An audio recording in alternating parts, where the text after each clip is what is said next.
আমাদের অনন্য স্টোরি সকল প্রকার পার্ট গল্প দেখতে আমাদের চ্যানেলটি সাবস্ক্রাইব করে পাশে থাকা বেল আইকনটিতে ক্লিক করে অল নোটিফিকেশন অন করে দিন। সময় তার নিজের ধারায় চলমান। ইতিমধ্যে জীবন থেকে পেরিয়েছে 15টা দিন। 5 দিন হতে চলল তৌসিফরা কুসুমপুরে ফিরেছে। ছেলেটার সুন্দর হাস্যোজ্জ্বল জীবনটা হঠাৎ করেই বিষাদের দুম্রজালে আটকে গেছে। নিজের কিচ্ছুটি করার ক্ষমতা নেই এখন। নিজেকে প্রচণ্ড অসহায় লাগে তৌসিফের। অমানিসার আড়ালে সবার থেকে নিজেকে লুকিয়ে কত রাত নিশাচর প্রাণীদের সঙ্গ দেয় ছেলেটা। নীরবে নিভৃতে চোখের জল ঝরায়।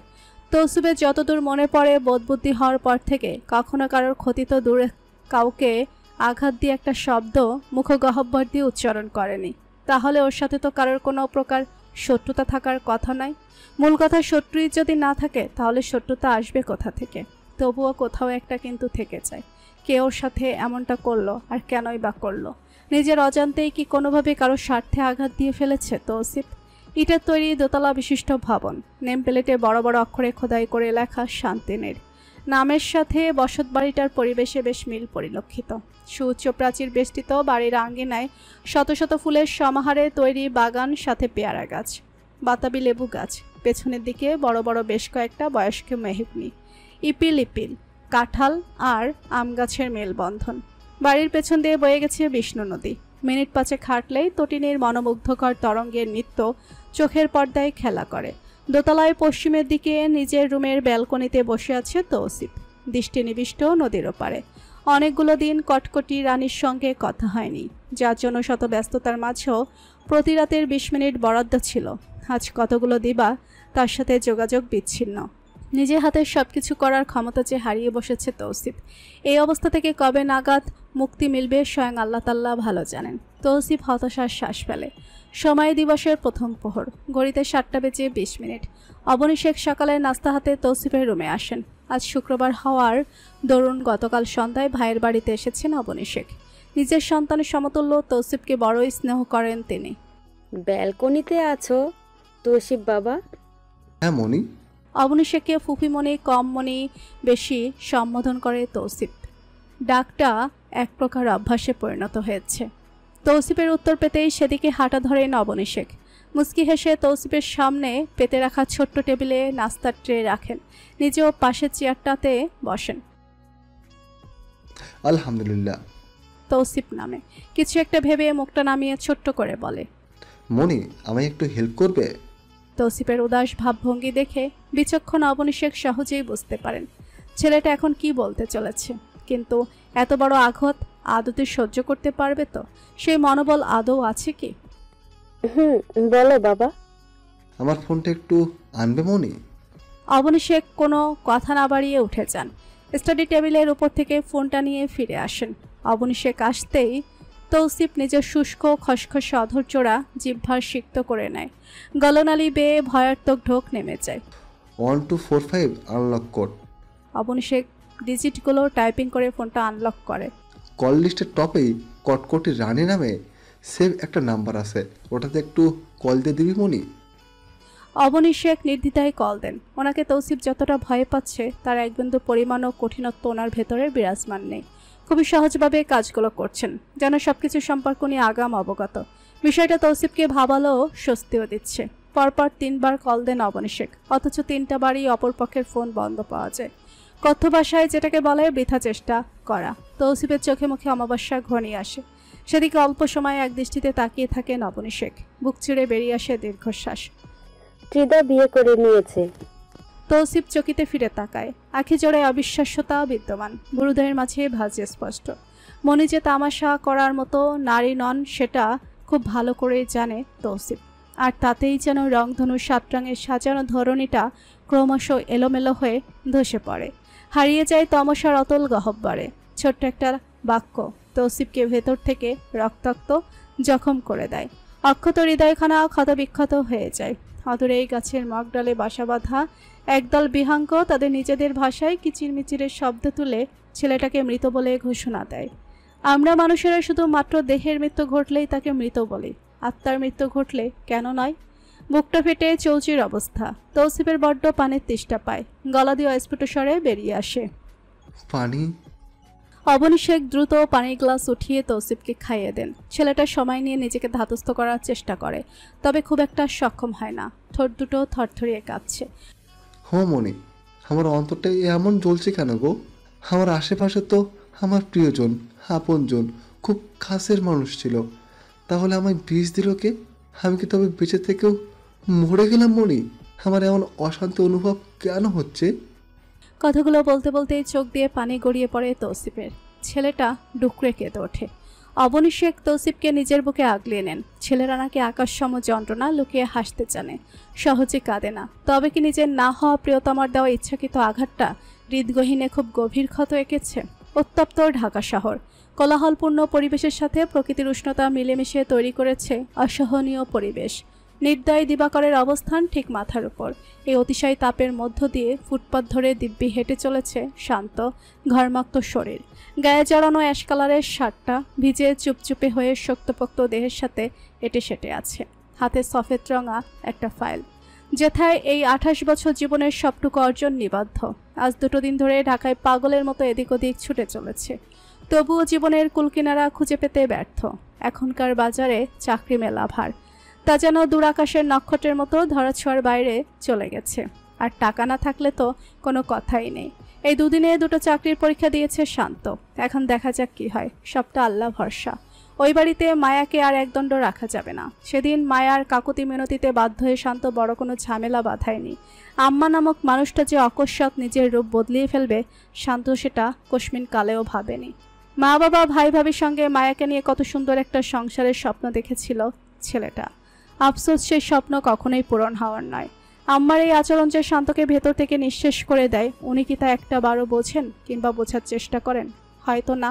বুঝলে কখনোই বা বাবা মা মরা পবিত্র মেয়েটার সাথে এতটা নির্দয়তা দেখাতে পারত না। নিজের বুকে সযত্নে আগলে রাখত। নিজের ভাবনার মাঝে শান্তর ফোনটা সশব্দে বেজে ওঠে। আলগোছে প্যান্টের পকেট হাতড়ে ফোনটা বের করতে চক্ষুগোচর হয় মায়াপরী নামে সেভকৃত নাম্বারটা। ব্যাস, অমনি সারাদিনের সকল ক্লান্তি মন খারাপের এক নিমেষে উধাও হয়ে যায়। অধরে ফুটে ওঠে প্রাণোচ্ছল হাসি। চটজলদি রিসিভ করে। আসসালামু আলাইকুম মায়াপরি, কেমন আছেন? ওপাশ থেকে ভেসে আসে মায়ের ঋণ ঋণে গলার আওয়াজ। ওয়ালাইকুম আসসালাম, আলহামদুলিল্লাহ আমি ভালো আছি। আপনি কেমন আছেন? শরীর ঠিক আছে আপনার? সকাল আর দুপুরে খেয়েছেন? আজকের পরীক্ষাটা কেমন হয়েছে? গার্মেন্টসের ওই বড় ভাইয়ের সাথে কথা বলেছিলেন? কি বলেন উনি? মায়ের এত এত প্রশ্নের তোপে পড়েও শান্তর মুখের হাসি প্রসারিত হয়। অবুজ মেয়েটা আজকাল শান্তকে নিয়ে চিন্তাও করে। এতে বিশাল ব্যাপার স্যাপার। শান্তর ভাগ্য আছে বলতে হবে। ফুটপাতের চায়ের দোকানে পেতে রাখা একটা বেঞ্চে বসে শান্ত। দোকানদার চাচার থেকে একটা সিগারেট আর লাইটার নিয়ে তা ধরায়। মনের সুখে একটা টান দেয়, অতঃপর বলতে শুরু করে। আলহামদুলিল্লাহ, আমি আর আমার শরীর দুটোই ভালো আছে। সকালে খেয়ে বেরিয়েছি, দুপুরে খাওয়া হয়নি, মেসে ফিরে খাবো। আগামীকাল ব্যাক করছি, বাকিটা বাসায় যেয়ে বলবো। আচ্ছা, আপনি কি ফ্রি আছেন মায়াপরি? আপনাকে বড্ড দেখতে মন চাইছে মায়াপরি। কি করি বলুন তো? আমায় কোনো জাদুটোনা করলেন নাকি? শালার এই একটা রোগ আমায় দিন রাত চালিয়ে মারলো। এখনই ভাবির কাছে যান, ফোনটা নিয়ে আসবেন, কারোর কথায় কান দেবেন না। আমি ভিডিও কল দেব, সময় 5 মিনিট। কিন্তু কোনো কিন্তু না, যা বলেছি তাই। শান্ত কল কেটে দেয়, মুখাবয়ব জুড়ে হাসির বর্ষণ। ও জানে ঠিক 4 মিনিটের মাথায় কল আসবে। আর যাই হোক, মিষ্টি বউটা যখন স্বেচ্ছায় একবার শান্ত নামক জ্বলন্ত অনলে ঝাঁপ দিয়েছে, এত সহজে তো মুক্তি মিলবে না। শান্তর ভালোবাসায় প্রতিনিয়ত জ্বলে পুড়ে খাক হতে হবে, তবেই না একটা ছোট্ট মায়াপরীর আগমন ঘটবে। চৌধুরী বাড়িতে দুপুরের ভোজের আয়োজন চলছে। বাড়ির মেয়েরা হাতে হাতে কাজ করছে। আতিয়া চৌধুরী কিচেন থেকে সবটা পরিপাটি করে মেহরিমার কাছে দিচ্ছে, আর ও সেটা ডাইনিং টেবিলে সাজিয়ে রাখছে। বাড়ির পুরুষেরা জুম্মার নামাজ পড়ে ফিরেছে, 30 মিনিট হতে চলল। কম বেশি সবাই ড্রয়িং রুমে উপস্থিত। কেউ এদিক সেদিক হাঁটাচলা করছে, তো কেউ কেউ সোফায় বসে আড্ডা দিচ্ছে, ফোন চালাচ্ছে, টিভি দেখছে। আয়শা চৌধুরী সোফায় এক কোণে বসে ছোট্ট পরীকে কোলে নিয়ে খেলা করছে। কুটি পরিও দাদিমণির সঙ্গ পেয়ে মিটিমিটি হাসছে। মানুষটা ইদানিং কেমন যেন চুপচাপ হয়ে গেছে, সবসময় মনমরা থাকে, কথা কম বলে। পরীকে নিয়ে বেশিরভাগ সময় কাটায়। ত্রিধার সাথে সম্পর্কটা যাচ্ছে তাই অবস্থা পাশেই হৃদিত বসা। বিয়ের পর থেকে ত্রিধা এই বাড়িতেই আছে। নিজের রুমে নিজেকে একদম আবদ্ধ করে নিয়েছে মেয়েটা। নিচে খুব কম আসে, খাওয়া ব্যতীত নিচে তার খুব একটা দেখা পাওয়া যায় না। তবে নিচে যতক্ষণ অবস্থান করে ততক্ষণ হাসি খুশি চঞ্চলতার মাঝেই থাকে। তখন তাকে দেখে বোঝা দুঃসাধ্য যে মেঘটা কয়েকদিন আগেই এত বড় একটা কাণ্ড ঘটিয়েছে। সেদিনের ঘটনার পর দিন সকালে সবকিছু মিটমাট করে তালুকদার পরিবার চৌধুরী বাড়ি ত্যাগ করেছিল। বিয়ের রেজিস্ট্রি পেপার একদম ফকফকা ঝকঝকে। দুজন প্রাপ্তবয়স্ক ছেলে মেয়ে নিজেদের ইচ্ছায় বিয়ে করে নিয়েছে। সেখানে অন্যদের আর কি করার থাকতে পারে। আজ রাতে কৌশিকের আসার কথা আছে। 2 দিন থেকে হয়তো তিথাকে নিয়ে যাবে। মেহেরিমার কাজের মাঝে ওর পাশে এসে দাঁড়ায় আয়রা চৌধুরী। মুখটা বিকৃত করেই নিজের মতো বলতে থাকে, এখনকার মেয়েদের কত ঢং বাবা গো, এত রঙ্গ দেখলে আর বাঁচি না। এক বাচ্চার মা হয়ে গেছে, তারা নাকি আবার ক্যারাটে শিখতে চায়। হায় মোর আল্লাহ। টেবিলে গোছগাছ করতে থাকা মেহেরিমার হস্তযুগ্ন থেমে যায়। ভ্রুজোড়া আপনা আপনি কুচকে আসে। চোখ দুটো ছোট ছোট করে তাকায়। গতকাল আতিয়া চৌধুরীর সাথে এই বিষয় নিয়ে আলোচনা করছিল। নির্ঘাত তখন সবটা শুনেছে। প্রক্ষণে মৃদু হাসে চিল্লিয়ে বলে, কুট্টুসের বাবা শুনছেন? পরি থেকে দৃষ্টি সরিয়ে মেহরিমা দিকে প্রশ্নাত্মক চাহনি দিয়ে তাকায় রিদিত। আমার তো আর 1 মাস পরে এসএসসি এক্সাম শেষ হতে ওরকম আরো 1 মাস লাগবে। 3 মাস তো কমপ্লিট হয়েই যাচ্ছে। ডক্টরের ভাষ্যমতে তখন আমি ভারী কাজ করতে পারবো, কিন্তু আমি ভেবেছি 6 মাসের আগে তেমন কিছুই করব না, ইভেন ক্যারাটেও শিখবো না। তবে আপনি আমাকে শুট করা শেখাবেন প্লিজ। আপনি তো এগুলো অনেক ভালো পারেন। মস্তিষ্কবিহীন কিছু ফাঁকা মাথার খুলি ওড়ানোর জন্য হলেও আমি শুট করা শিখতে চাই। আয়রা চৌধুরী রক্ষীজোড়া বড় বড় মার্বেলের আকার ধারণ করে। কথাগুলো কি ওনাকে নির্দেশ করে বলল? বাই দ্য ওয়ে, কোনোভাবে কি ওনাকে শূন্য মস্তিষ্কের মানুষ বলল এই চতুর মেয়েটা? তৎক্ষণাৎ শোনা যায় আয়শা চৌধুরীর হাসির শব্দ। ইস, মানুষটা কতদিন পর হাসলো। আজ উনি সেভাবেই বলেন, আমি শেখাবো তোকে, চলবে তো? তবে টার্গেট মিস করা যাবে না, কিন্তু জায়গা মতো মেরে খুলি উড়িয়ে দিতে হবে। মেহেরিমা খানিকক্ষণ চুপ থাকে। কি বলছে কে জানে, হাসতে হাসতে প্রত্যুত্তর করে, ডিল ডান সুইটহার্ট। বুঝলি মেহেরিমা, আমার থেকে বেটার একজন শুটার মেছো আম্বু। She is a wonderful women.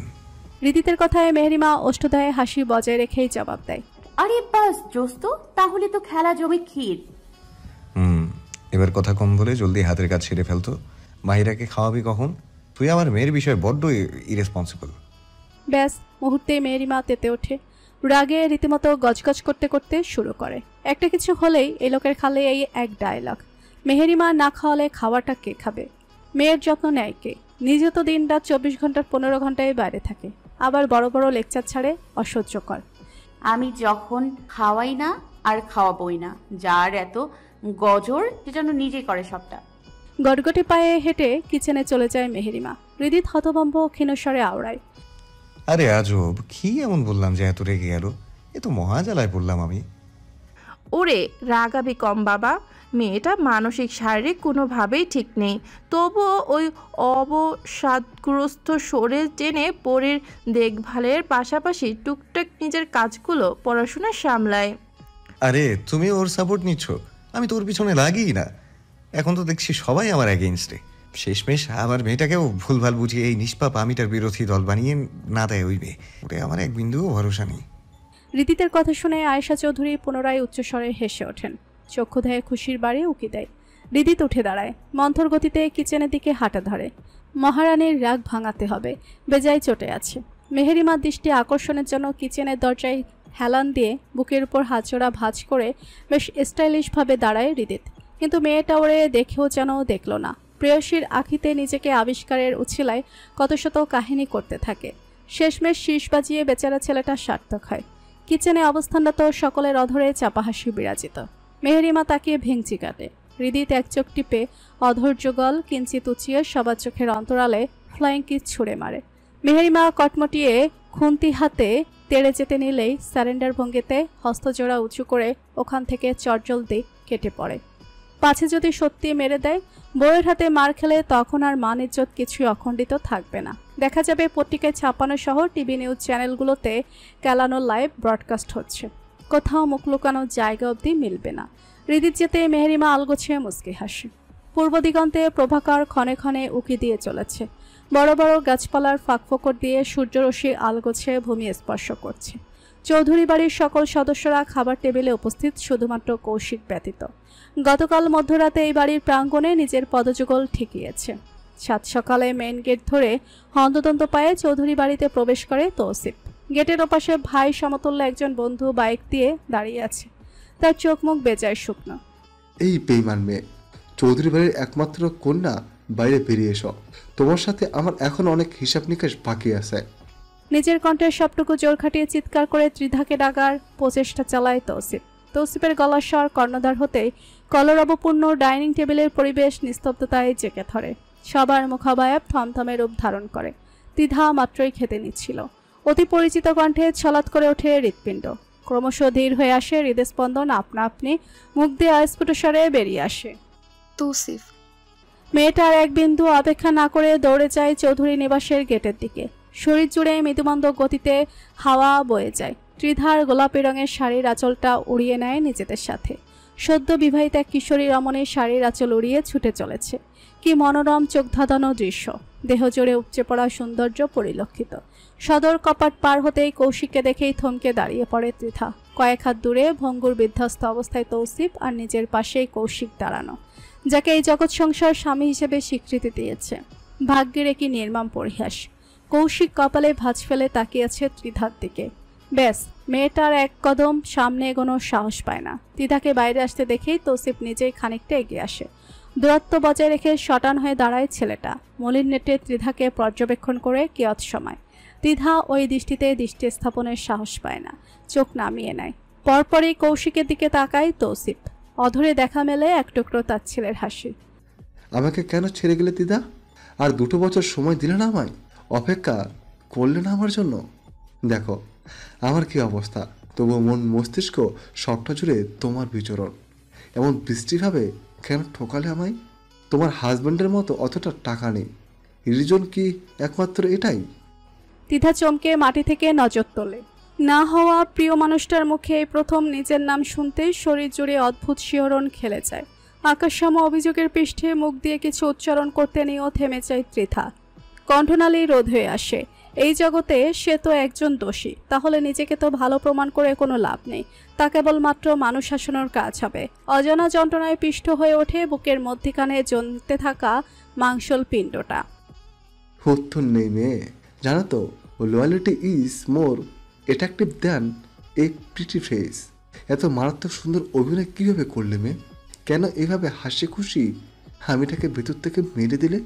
তোমার আগমনে হাক পর্যন্ত তো আমি দিব্যি ভালো ছিলাম, তাহলে এখন কেন পারছি না? এত এত প্রশ্নের জবাব কি তোমার কাছে আছে? শেষ পর্যন্ত তোমাকে ভালোবাসার অপরাধে আমায় আঘাত করলে তুমি মেয়ে। নিরপরাধ আমিটাকে ফাঁসির মঞ্চে তুলে দিলে। তৌসিফ থামে। ধরা গলায় কথাগুলো শেষ করে ছেলেটা বড় একটা শ্বাস নেয়, হয়তো বুক ব্যথা কমানোর বৃথা প্রয়াস। এতক্ষণে কৌশিকের অধরে বাঁকা হাসি স্পষ্ট হয়। সবসময়ের ন্যায় বজ্র গম্ভীর পুরুষালী কণ্ঠ। If you focus on money, people will focus on you. It's money power, bro. কৌশিকের কথায় তৌসিফ একদৃষ্টে বিচক্ষণ চেয়ে থাকে।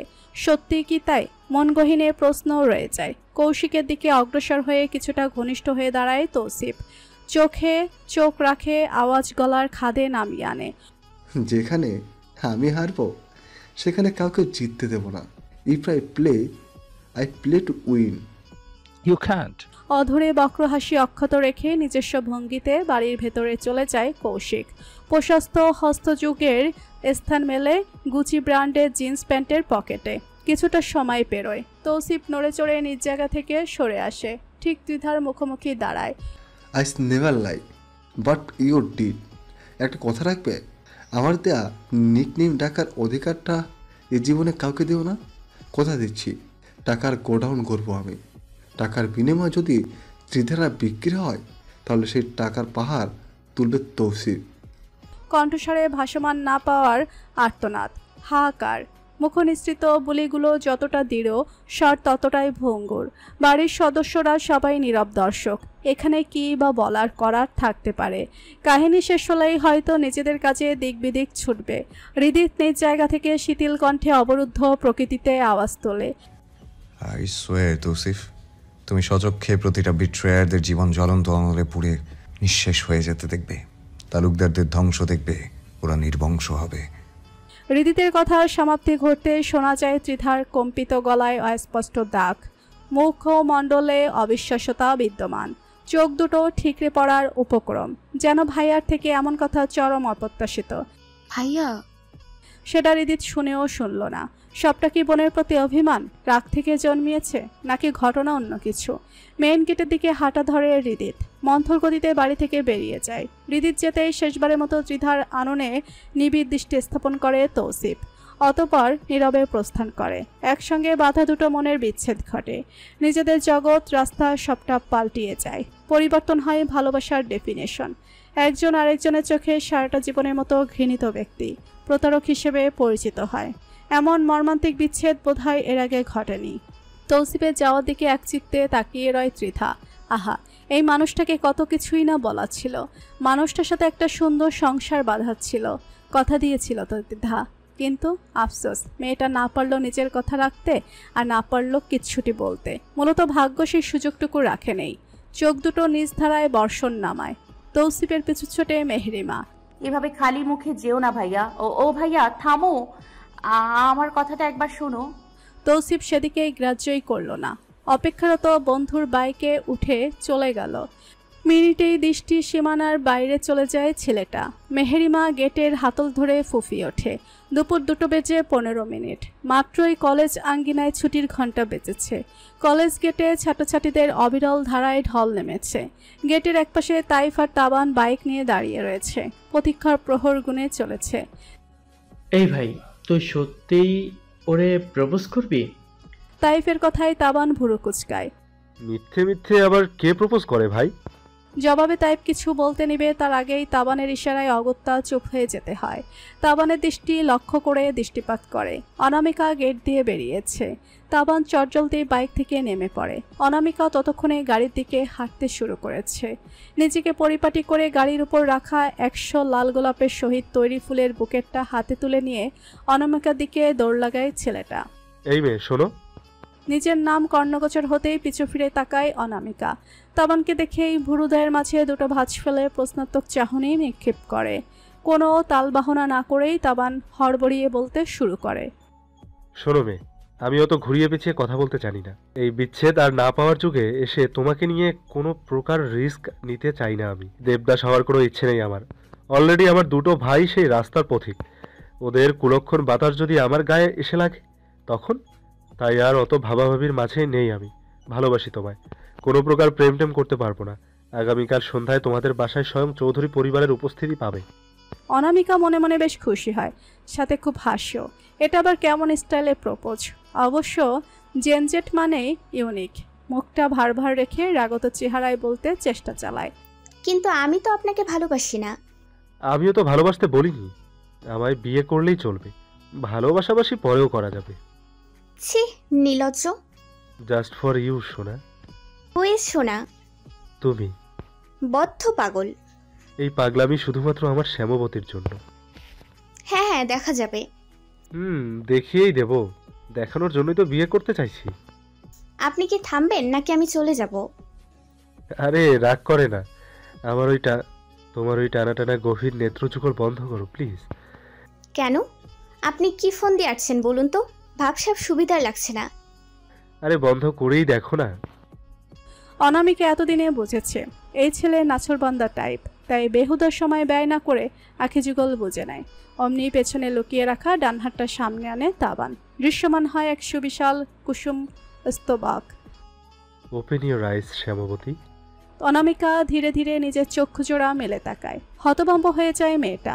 পরক্ষণেই অতিরিক্ত খুশিতে খিলখিলিয়ে হেসে ওঠে। ছোট্ট করে ধন্যবাদ জ্ঞাপন করে বুকেটটা গ্রহণ করে। শুকনো ধন্যবাদে আমার চলবে না। এই তাবানকে সম্পূর্ণরূপে সহ্য করার মতো প্রস্তুতি নিয়ে রাখো শ্যামবতী। 1 সপ্তাহের মধ্যেই তোমাকে নিজের নামে দলিল করে নেব। কোনো ডিসকাউন্ট কিন্তু পাবে না। চৌধুরীরা পার্সোনাল কোনো কিছুতে ডিসকাউন্ট দিতে অভ্যস্ত নয়। নিজের কথা রীতি টেনে অনামিকাকে প্রত্যুত্তরের সুযোগই না দিয়েই উল্টো ঘুরে হাঁটতে শুরু করে তাবান। অনামিকা লজ্জায় আড়ষ্ট হয়ে দ্রুত পায়ে ওখান থেকে সরে পড়ে। এই মেয়ের আশেপাশে থাকলেই নিজেকে কেমন উন্মাদ উন্মাদ লাগে তাবানের। তাই ভুরুচাতেই তাবান বুকে হাত দিয়ে নাটকীয় ভঙ্গিতে বোঝায় ও শেষ। হৃদয়টা শেষমেশ ওই শ্যামবতী চুরি করে নিয়েছে। বেচারা ছেলেটা শ্যামবতীতে ফেসে গেছে। টাইপের অষ্টদায় দৃশ্যায়ন হয় তৃপ্তির হাসি। ভালোবাসার পূর্ণতা পেতে দেখতেও ভালো লাগে। বিভাভরীর প্রথম প্রহর। প্রচণ্ড মাথা যন্ত্রণার কবলে পড়ে মেহেরিমার অবস্থা শোচনীয়। একদিকে নেতিয়ে যাওয়া শরীর, অপরদিকে পারিবারিক এইসব ঝুট ঝামেলা, সব মিলিয়ে জীবন যেন জাহান্নামের স্বাদ পাইয়ে দিচ্ছে। আজকে পরিও খ্যান খ্যান করছে, কারণে অকারণে হাত পা ছুঁড়ে কাঁদছে। ছোট্ট দেহকানার মাঝে বোধহয় ভালো ঠেকছে না। মেয়েকে সামলাতে চেয়ে আরও করুণ পরিস্থিতির শিকার মেহেরিমা। হৃদিত কিছুক্ষণ আগেই ঘরে ফিরেছে। এই রাত করে শাওয়ার নিচ্ছে।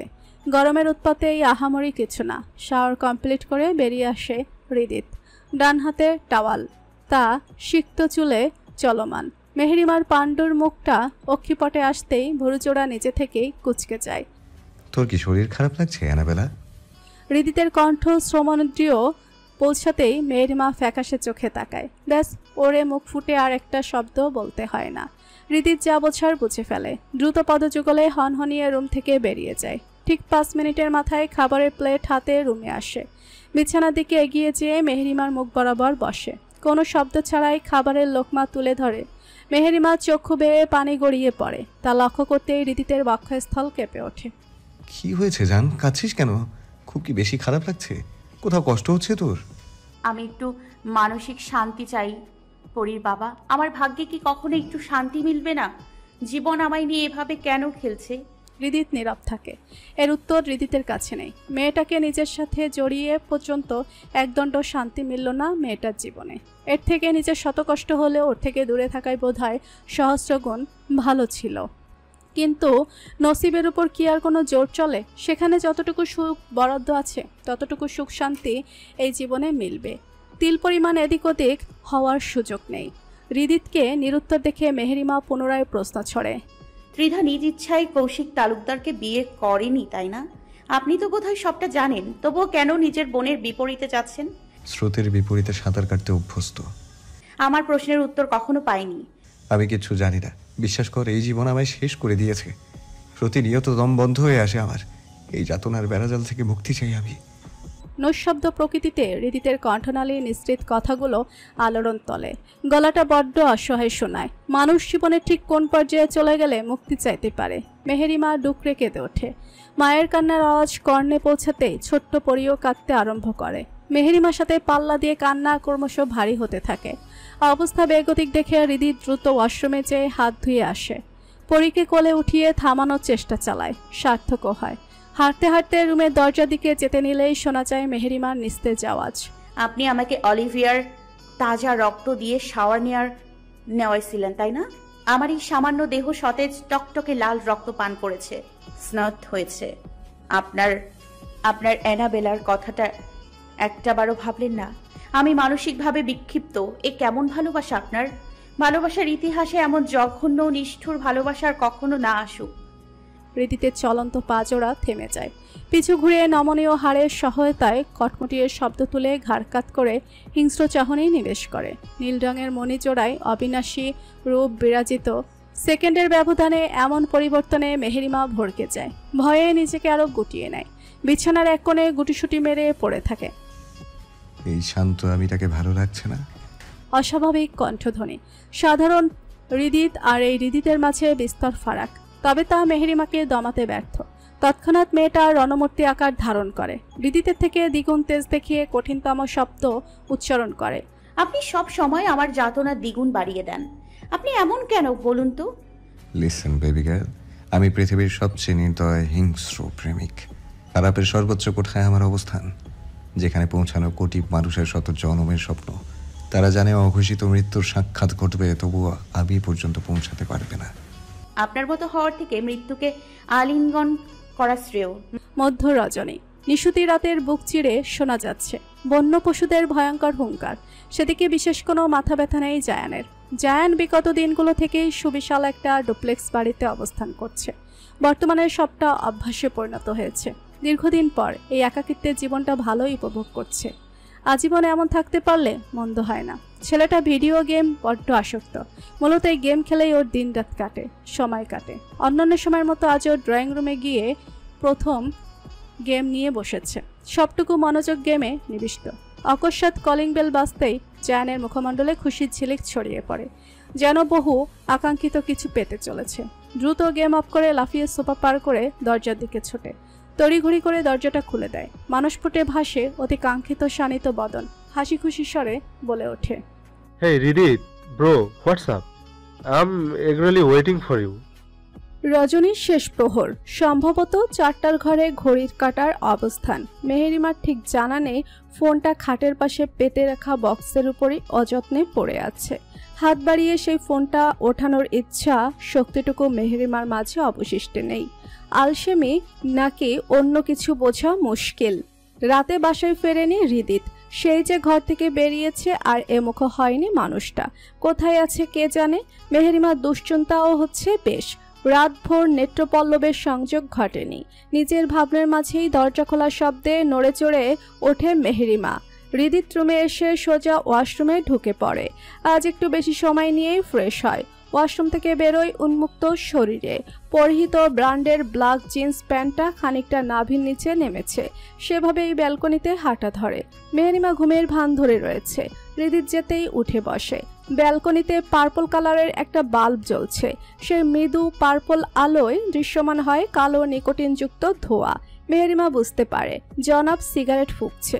পরীকে একবার ভালোভাবে অবলোকন করে ধীর পায়ে বিছানা থেকে নেমে দাঁড়ায়। স্লথ গতিতে ব্যালকনির দিকে এগোয়। হৃদিত দরজার দিকে পিঠ দিয়ে সুবিশাল অম্বরে দৃষ্টি স্থির রেখেছে। নিজের পেছনে প্রেয়সীর উপস্থিতি অনুভব করতেই মৃদু হাসে। হাতে থাকা সিগারেটটা ছুঁড়ে ফেলে নিচে আদেশ ছড়ে, কাছে আয়। মেহেরিমা চমকায়। লোকটা বুঝলো কিভাবে ও এসেছে। জাদু টাদু জানে নাকি? মাথার পেছনেও দুটো চোখ আছে। আপাতত নিজের ভাবনায় ইতি টানে। ছোট ছোট কদমে হৃদিতের দিকে এগিয়ে যায়। মেহেরিমা পাশে যে দাঁড়াতেই হৃদিত ঘাড় ঘুরিয়ে পাশ ফিরে যায়। কিয়ৎকাল দৃষ্টি স্থির রেখে কপালে অধর ছুঁয়ে দেয়। ঈষৎ কম্পমান হয় মেহেরিমা শীর্ণ কায়া। ব্যালকনি জুড়ে মৃদুমন্দ গতিতে সুখ সুখ হাওয়া বয়ে যায়। সময় বিলম্ব না করে মেহেরিমাকে কোলে উঠিয়ে নেয় হৃদিত। দোলনায় যে বসে। হৃদিতের সুদৃঢ় বক্ষপাটে মুখ লুকিয়ে মেহেরিমা, এখনো শরীর খারাপ লাগছে কিটেন? তাহলে আমার মেহ পাখি চুপ কেন? মেহেরিমা ফুফিয়ে ওঠে। হৃদিত হাসে। অধরে গাঢ় ভালোবাসার পরও সেঁকে দেয়। আমি আপনাকে কষ্ট দিয়েছি তো? আপনি অনেক কষ্ট পেয়েছেন। আমি বলেছি তোকে? না। তাহলে কাঁদছিস কেন? আমি ভালো না। আমি আপনাকে বুঝি না। তুই ভালো খারাপ যেমনই হোস না কেন, তুই সবটুকুই আমার। আর তোর মাঝে এই আবিটার সর্বসুখ নিয়ে তো। আমি সত্যি আপনাকে বুঝবো। কতটুকু? যতটুকু বুঝলে আর কখনো আপনাকে কষ্ট দিয়ে কোনো কথা বলতে পারবো না, ঠিক ততটুকু। আমাকে না বললেও চলবে। এই আমিটাকে বোঝা বড্ড দুষ্কর। বাট আমি তো তোকে বুঝি জান। তোর physical mental both health condition ভালো নেই। এটার জন্য সম্পূর্ণ দায়ী আমার পরিবার, ইভেন পরোক্ষভাবে আমিও। সো এতটুকু রাগ স্বাভাবিক। আই এনজয়েড ইট। তোর ওই মায়াবী আঁখিতে বিচ্ছেদ অগ্নি ব্যতীত সবটা সয়ে নেয়ার ক্ষমতা আমার আছে। রাগ জেদ ঘৃণা যত খুশি করতে পারিস, কিন্তু সবটা তোকে আমার বুকে থেকেই করতে হবে। আপনি যা বলবেন তাই করব, আর কখনো কষ্ট দিব না। বললাম বলে সত্যি আমাকে ঘৃণা করবি? হৃদিত অধৈর্যরায় বাঁকা হাসি দৃশ্যত। মেহেরিমা থতমত খেয়ে বসে। এই লোক কি কোনোভাবে ওকে কথার জালে ফাঁসানোর চেষ্টা করছে? পরক্ষণেই নিজের হয়ে সাফাই দেওয়ার মতো ঝড়ের বেগে বলতে শুরু করে, না না না, হ্যাঁ আমি ওটা বলতে চাইনি। আমি বোঝাতে চেয়েছি আমি আপনার সব কথা শুনবো এবং মেনেও চলবো। I am bad in words.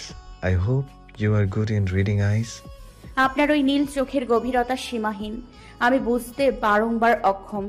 মুখ ফসকে মনের কথা বলে বসে মেয়েটা।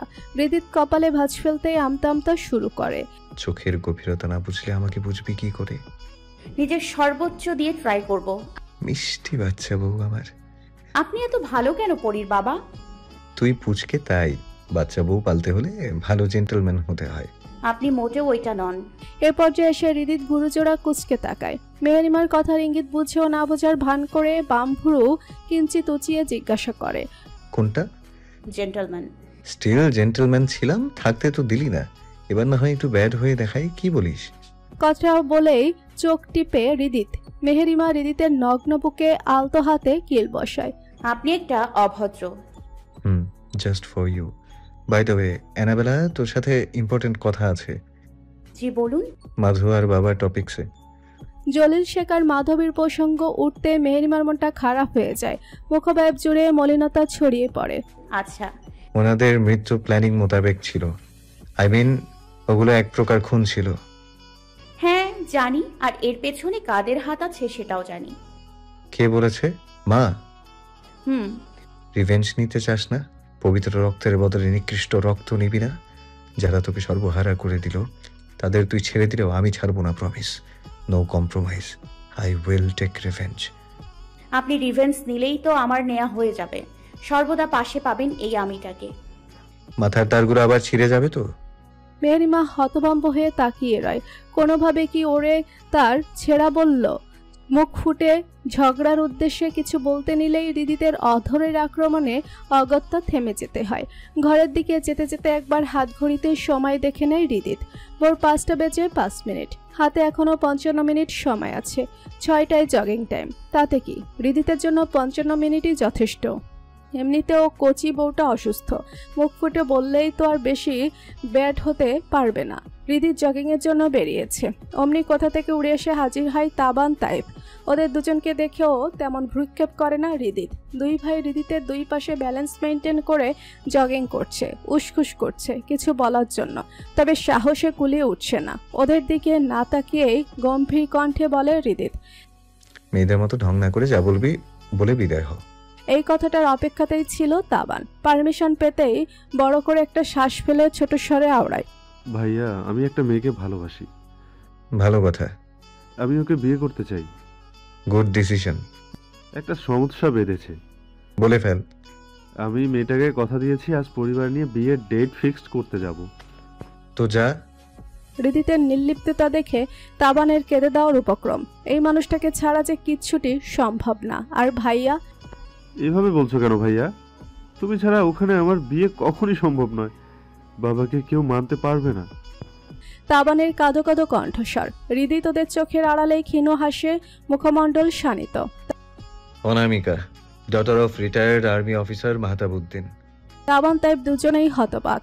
ভাইয়া সবটা জানে, প্রথম থেকে নাকি মধ্য থেকে? ভাইয়া, তুমি সবটা জানো?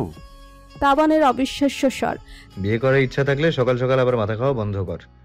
তাবানের করা প্রশ্ন যেন শুনেও শোনে না হৃদিত, অথচ ওর মুখ নিঃসৃত একটা লাইনে দুই ভাইয়ের ওষ্ঠদায়ে হাসির ঢেউ খেলে যায়। খুশিতে উৎফুল্ল হয়ে ওঠে দুজনে। You are the best brother in the world. Love you ভাইয়া। তাবানের কথায় প্রকাশ্যে মুস্কি হাসে হৃদিত। তাইফের দৃষ্টি হৃদিতের আড্ড চলে যেতেই অবুজের ন্যায় শুধায় ছেলেটা, ভাইয়া, তুমি এত সকালে শাওয়ার নিয়েছো কেন? জগিং এর আগে আবার কে শাওয়ার নেয়? আমি তো যতদূর জানি জগিং শেষে শাওয়ার নেয় সবাই। একটা বিয়ে কর, বুঝতে পারবি। কথাটা বলেই সামনে এগিয়ে যায় হৃদিত, কিন্তু থেমে যায় তাবান। তাইফের পদযুগল ভুরু কুচকে হৃদিতের যাওয়ার দিকে একদৃষ্টে তাকিয়ে থাকে। ভাই এটা কি বলল? পরক্ষণে এই কথার মর্মার্থ বুঝতেই দুই ভাই উচ্চস্বরে হেসে ওঠে। সেই হাসির শব্দ অবশ্য হৃদিত পর্যন্ত পৌঁছায়। চৌধুরীদের অবস্থান নাস্তার টেবিলে। খাওয়া প্রায় শেষ পর্যায়ে। এই তো আর কিছুক্ষণ পরেই সবাই সবার নিজ নিজ কাজে ছুটবে। তাবানের অবস্থা যায়। খাওয়া শেষ হতে চলেছে, অথচ ভাইয়া এখনো কিচ্ছুটি বলছে না। আয় হায়, শেষ পর্যন্ত ভাইয়া পোল্টি খেলো নাকি? তাহলে যে কচু গাছে ফাঁস দেওয়া ছাড়া আর কোনো পথ থাকবে না। তাবানের অসহায় ফেসের দিকে তাকিয়ে দাঁত কেলিয়ে হাসছে তাইফ। তাবানের মন চাইছে কিচেন থেকে নোড়া এনে দাঁতগুলো আচ্ছা করে ভেঙে দিতে। একেই বলে ঘরের শত্রু বিভীষণ। তাবানের দুঃখে একটু কষ্ট পাবে তা না, তার তো আটাশপাটি বের করেই হচ্ছে না। চোখ রাঙানি দেয় তাবান। তৎক্ষণাৎ ভাসমান হয় হৃদিতের গুরুগম্ভীর কণ্ঠধ্বনি, মেজো চাচ্চু, আপনার সাথে আমার কথা ছিল। হৃদিতের কথায় খাবার টেবিলে সবাই চোখ তুলে চায়। সবার চোখে মুখে উপচে পড়া আগ্রহ। আজাদ চৌধুরী বলেন, হ্যাঁ বাবা, অবশ্যই বলো। তাবান একজনকে ভালোবাসে। আজ সন্ধ্যায় আমরা সেখানে বিয়ে ডেট ফিক্সড করতে যাচ্ছি। উপস্থিত সকলের চক্ষু চড়ক গাছ। এ আবার কেমন কথা? মানে নর্মাল কোনো প্রপোজালের মাঝেও তো এটা পড়ে না। রসকসীন মানুষ হলে যা হয় আর কি। তাবানের কপাল চাপড়াতে মন চায়, তবে স্বস্তিও পায় এই ভেবে যে বিয়েটা হচ্ছেই।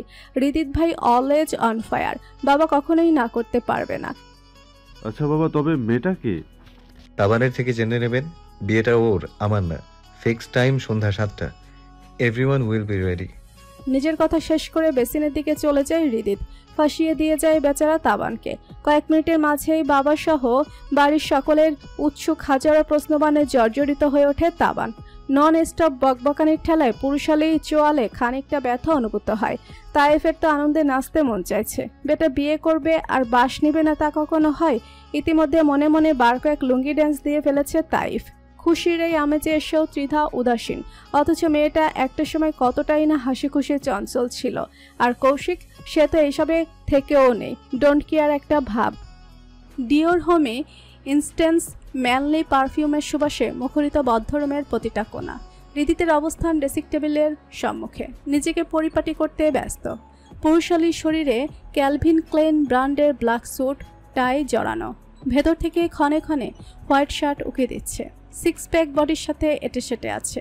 সিল্কি ঘাড় চুই চুই চুলগুলো জেল দিয়ে সোজা করে রাখা, হাতে রোলেক্স ব্র্যান্ডের ঘড়ি জলজল করছে। মেহেরিমা বিছানায় বসা, মাত্রই রেডি হয়েছে।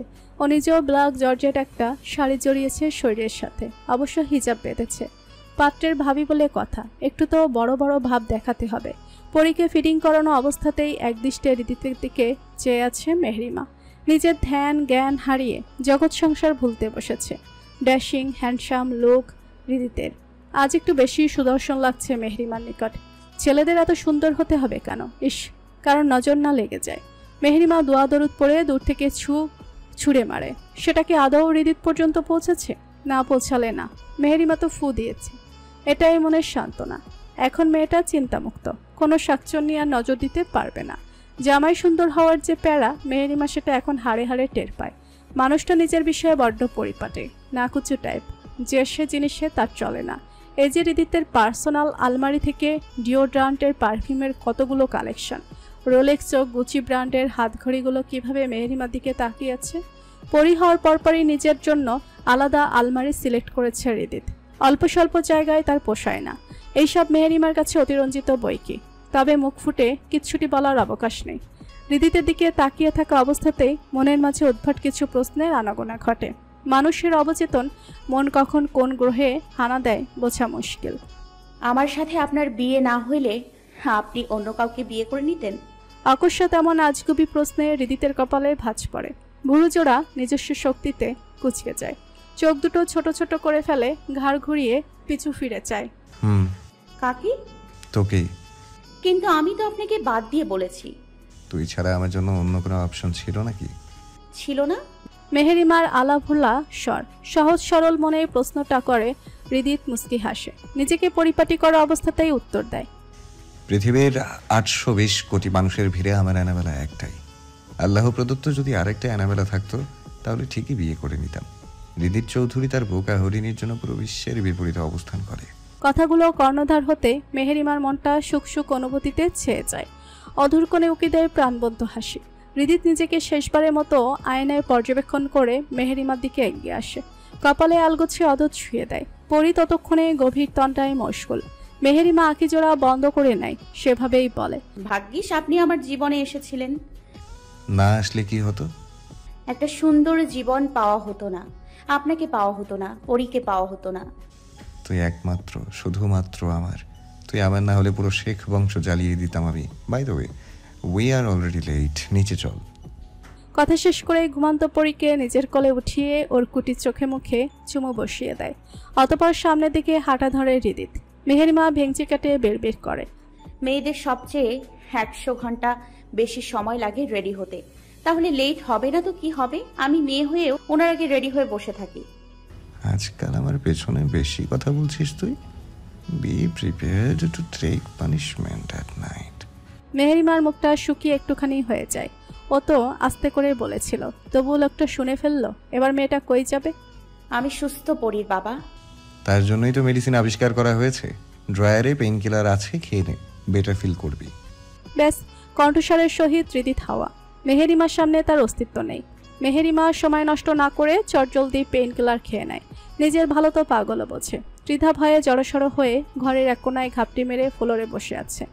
আনন ফ্যাকাশে, প্রাণহীন দৃষ্টি ফ্লোরে নিবদ্ধ। সামনেই কাচের বড় টেবিলটা ভেঙে চোরমার হয়ে পড়ে রয়েছে। ঘর জুড়ে কাচের ছোট ছোট টুকরো দৃশ্যমান। সোফার উপর কৌশিক বসা, চোখ জোড়া বন্ধ, মাথাটা পিছনে এলিয়ে দেওয়া, জখম হাতটার আশ্রয় মিলেছে সোফার একাংশে।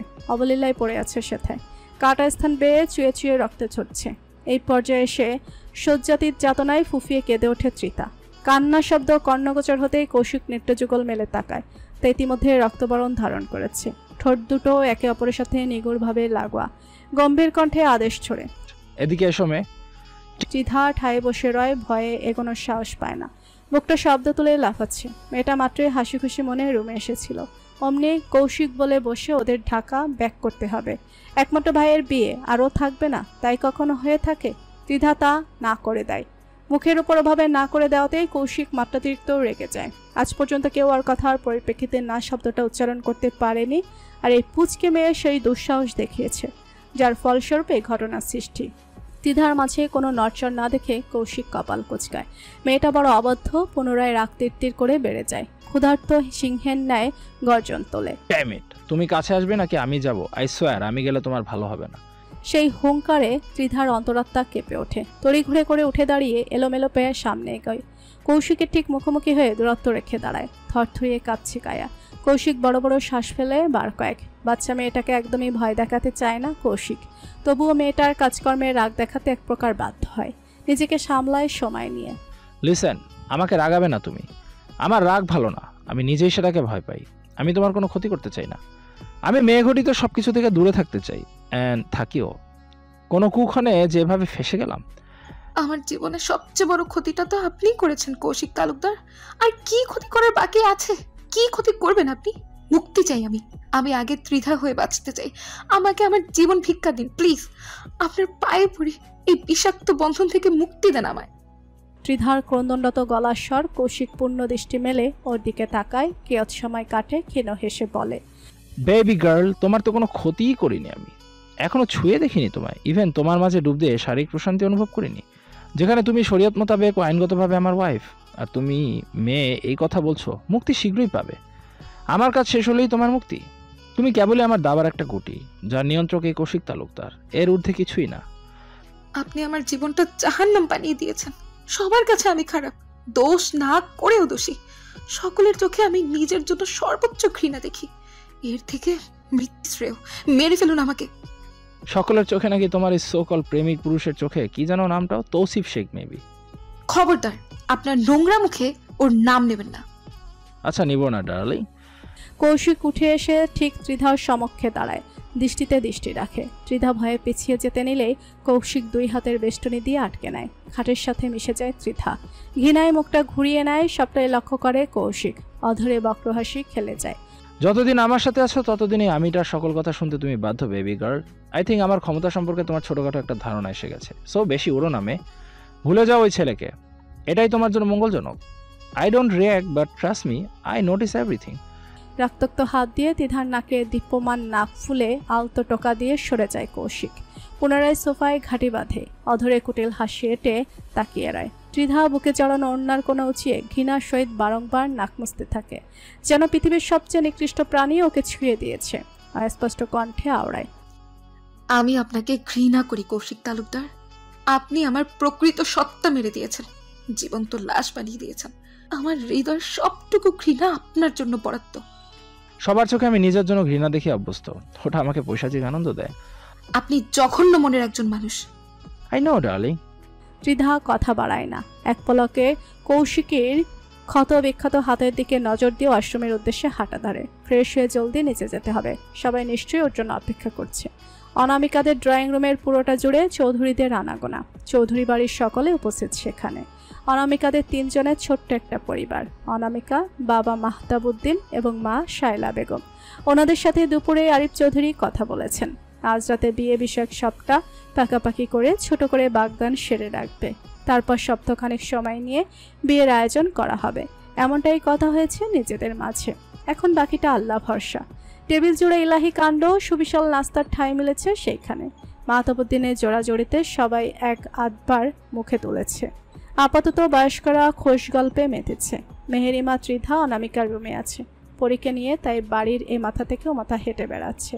5 মিনিট হতে চলল, নিদ্রাচ্যুত হয়েছে পরি। তায়েব কত শত জিনিস দেখিয়ে চলেছে, পরিও ছোট ছোট চোখ দুটো মেলে চাচ্চুর দেখানো সবকিছু দেখছে। মাঝে মধ্যে চাচ্চুর বাচনভঙ্গি খিলখিলিয়ে হাসছে। হৃদিত আপাতত ফোন ঘাঁটতে ব্যস্ত, ত্বরান্বিত হাত দুটো ফোনের স্ক্রিনে নিবিষ্ট। সহসা পাশে কারোর উপস্থিত টের পেতেই সেদিকে তাকায় 15-16 বছরের একটা মেয়ে পাশে বসে এসেছে। দিদির তাকাতেই কেমন লজ্জা পেয়ে কপালে পড়ে থাকা চুলগুলো আঙ্গুলের সাহায্যে কানের পেছনে গোজে। হৃদিত বিরক্তি মিশ্রিত শ্বাস ফেলে, ফের ফোনে মনোযোগ জ্ঞাপন করে। তবে মেয়েটা সেটা হতে দিল তো? এই যে হ্যান্ডসাম, শুনছেন? এমন সম্ভাষণে হৃদিত ভ্রুযুগল কুচকে তাকায়। বাম ভ্রুটা আপনা আপনি উঁচু হয়ে গেছে, চোখ দুটোতে প্রশ্ন স্পষ্ট, তবে তার সানগ্লাসের আড়ালে থাকায় মেয়েটা ঠাউর করতে পারে না। বল। মেয়েটা হতবাক হয়ে তাকিয়ে থাকে। আখি যুগল রসগোল্লার ন্যায় বড় বড় আকার ধারণ করেছে। অপরিচিত একটা মেয়ে, তার উপর প্রথম সাক্ষাতেই তুই সম্বোধন। তবুও ভদ্রতা স্বরূপ ওষ্ঠদায় হাসি বজায় রাখার চেষ্টা করে। হ্যান্ডসাম, আপনার নামটা? তাহমিদ হৃদিত চৌধুরী। নামটা ঠিকঠাকভাবে বলাতে বেশ খুশি হয় মেয়েটা। তাতে যেন হৃদিতের প্রতি আগ্রহ কয়েক গুণ বাড়ে। শোনা যায় মেয়েলি মিষ্টি উৎসুক কণ্ঠস্বর। আপনি পাত্র মানে? তাবান ভাইয়ের কি হন? বড় ভাই। একটা কথা জিজ্ঞাসা করব, কিছু মনে করবেন না তো? অলরেডি মনে করেছি। সরি। না বোঝার ভঙ্গিতে বলে মেয়েটা। কথাটা ঠিক বোধগম্য হয় না। ওদের কথার মাঝে অনামিকাকে নিয়ে ড্রয়িং রুমে উপস্থিত হয় মেহেরিমা আর ত্রিধা। মেহেরিমাকে দেখতেই হাসে হৃদিত। অবশেষেই বাচালের হাত থেকে বাঁচা গেল। চৌধুরীদের নতুন আত্মীয় হওয়ার দরুন মিসবিহেভ কিংবা বড় কোনো সিনক্রেট করতে চায় না হৃদিত, তাই তো এত বড় কম্প্রোমাইজ। ওই যে ব্ল্যাক কালারের শাড়ি পরিহিত ব্ল্যাক কুইন, ওটা আমার ওয়াইফ মেহেরিমা শেখ। আর ওই যে তাইফের কোলে ফুটফুটে বাচ্চাটা আমার মেয়ে হুমায়রা চৌধুরী মাহিরা। হৃদিত উঠে যায়। মেয়েটা থ মেরে বসে থাকে, কেমন একটা ঘোরের মাঝে চলে গেছে। নিজের কান চোখ একটাকেও বিশ্বাস হচ্ছে না। হ্যান্ডসামের একটা বউ আছে, সেটা মানা গেলেও মেয়ে কিভাবে সম্ভব? বিষয়টা ঠিক হজম করতে পারে না। জ্ঞান হারাতে চেয়েও হারায় না। শায়লা বেগমের ডাকে সম্বিত ফিরে পায়, নড়ে চড়ে বসে। মন বাগানে বসন্ত উকি দিয়েছিল, কিন্তু আফসোস, ফুল ফোটার আগেই তা ছাগলে খেয়ে গেল। সবই ফাটা কপাল ভাই। স্বর্ণা, এদিকে আয়। পুনরায় খালামণির ডাকে স্বর্ণালী সেদিকে যায়, ঠিক শায়লা বেগমের পিছনে দাঁড়ায়। অনামিকাকে তাবানের পাশে বসানো হয়েছে। তাবান তো ভেতরে ভেতরে খুশিতে আত্মহারা। শেষমেশ শ্যামবতী ওর হতে চলেছে, এজন্য শতজন্মের পূর্ণতা। চোখে মুখেও তার একটু রেশ ধরা দিয়েছে। নীরবতা ভেঙে মুখ নাড়লেন আরিফ চৌধুরী। ভাইজান, আজকে বাগদানটা করিয়ে রাখি, কি বলেন আপনি? মাহতাবউদ্দিন সাথে সাথে প্রত্যুত্তর করেন, জি ভাইজান, অবশ্যই। বাড়ির ছেলের বিয়ে গোছানোর একটা বিষয় আছে, আজ তো শনিবার, তাহলে আগামী শুক্রবার বিয়ের ডেট ফিক্স করা হোক। তার আগে বাকি অকেশনগুলো নিয়ম করে হবে। আর হ্যাঁ ভাইজান, আমাদের ছেলের বিয়ে কিন্তু ঢাকা থেকে দিতে ইচ্ছুক আমরা। আপনাদের কোনো সমস্যা নেই তো? না না ভাইজান, আমাদের কোনো সমস্যা নেই।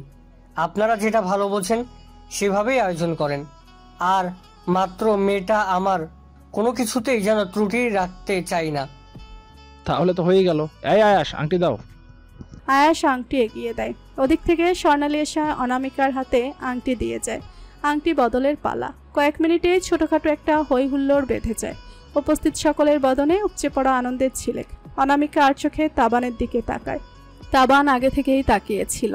দৃষ্টিতে দৃষ্টি মেলে সবার অগোচরে তাবান চোখ টিপে। তাতেই কি থামে ছেলেটা? উফ! অধর পল্লব চোখা করে ফ্লাইং কিস ছুঁড়ে মারে।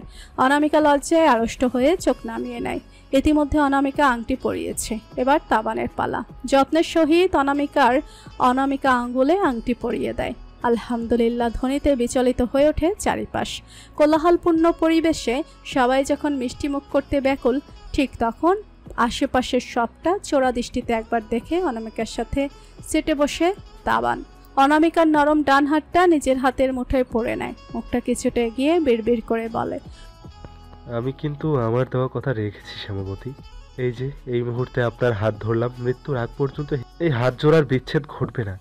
আমার নামে আপনাকে রিং পরিয়ে দিলাম। এখন থেকে এই সম্পূর্ণ আপনিটা শুধুমাত্র আমার, তাবান ইশরাফ চৌধুরীর। আর মাত্র 6টা দিন।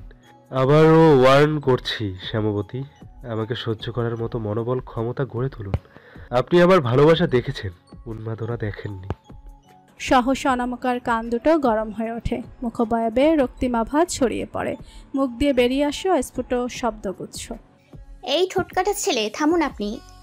উৎসব মুখর পরিবেশ, চারিপাশ গানের উচ্চ শব্দে মুখরিত। সুবিশাল জায়গা নিয়ে গড়ে ওঠা দোতলা বিশিষ্ট ডুপ্লেক্স বাড়ি মরিচবাতির সম্মেলনে ঝিলিমিলি চলছে। বাড়ির সম্মুখে রাজকীয়ভাবে মেইন গেট সজ্জিত। সবটা জুড়ে কেবলমাত্র আধিপত্যের বিস্তার। গার্ড কর্তৃক বেষ্টনী দিয়ে রাখা বাড়িটা মেতে উঠেছে বিয়ের আমেজে। বাড়ির নেম প্লেটে জলজল করছে বড় বড় লেটারে লেখা এইচ ভিলা, এ ফর আয়াস অ্যান্ড এইচ ফর হৃদিত। দুই ভাইয়ের নামের সম্মেলনে বাড়ির নামকরণ করা। ডুপ্লেক্স বাড়িটার সামনে বিস্তৃত জায়গা ফাঁকা, সেখানেই মেহেন্দি অকেশনের আয়োজন করা হয়েছে। ইয়ং জেনারেশনের যুবক কিশোরেরা নিজেদের শরীরে মেরুন কালারের পাঞ্জাবি সহ হোয়াইট পাজামা জড়িয়েছে। অপরদিকে একইভাবে ম্যাচিং করে যুবতী কিশোরীরা মেরুন কালারের লেহেঙ্গা পরিধান করেছে। মৌমাছির ন্যায় ঝাঁকে ঝাঁকে ছুটে চলেছে এদিকে সেদিকে। আঙ্গিনা জুড়ে তাদের বিচরণ দেখতে বেশ লাগছে। স্টেজের সামনে কিছুটা জায়গা খালি রেখে চেয়ারগুলো সারি বেঁধে রাখা হয়েছে। আমন্ত্রিত সবাই সেখানেই উপস্থিত থেকেই অকেশন এনজয় করবে। মন্ত্রীর ভাই এমপির ভাইপোর মেহেন্দি অকেশন বলে কথা, একটু তো জমকালো তবে রাজনীতিবিদের ঠেলায় সেথায় পা রাখা দেয়। মাঝে কেটেছে 3টা দিন। আজ দুপুর নাগাদ চৌধুরী শেখসহ অনামিকাদের পরিবার আত্মীয় স্বজনেরা বাংলাদেশের সবচেয়ে জনবহুল শহর ঢাকায় নিজেদের পদযুগল রেখেছে। বিয়ের সব অনুষ্ঠান থেকে শুরু করে বউ ভাত অবধি ঢাকাতেই অনুষ্ঠিত হবে। হৃদিতের পরিবার বিয়ের কথা পাকাপাকি করে ঢাকাতেই ব্যাক এসেছিল। বিগত 3 দিন ধরে এইচ ভিলার ডেকোরেশনের কাজ চলছিল। আজ গধূলি প্রহরেই সেই কাজের অবসান ঘটেছে। ধরণীর বুকে আলোর সমাপ্তি ঘটিয়ে সাজের বেলা থেকেই নব্য সাজে সেজেছে এইচ ভিলা। আনন্দে মেতেছে সর্ববয়সের মানব মন। মেহেরিমার মন ভার, সেভাবেই বিছানায় বসা। সাজুগুজু মোটামুটি কমপ্লিট। পরি আয়েশা চৌধুরীর কাছে হৃদিত রেডি হচ্ছে। আজ ওদের দুজনের পোশাকেও ভিন্নতা নেই। হৃদিতের এইসব একদমই ভালো লাগে না। তার সবকিছুতে অলওয়েজ ইউনিক টাইপ পছন্দ।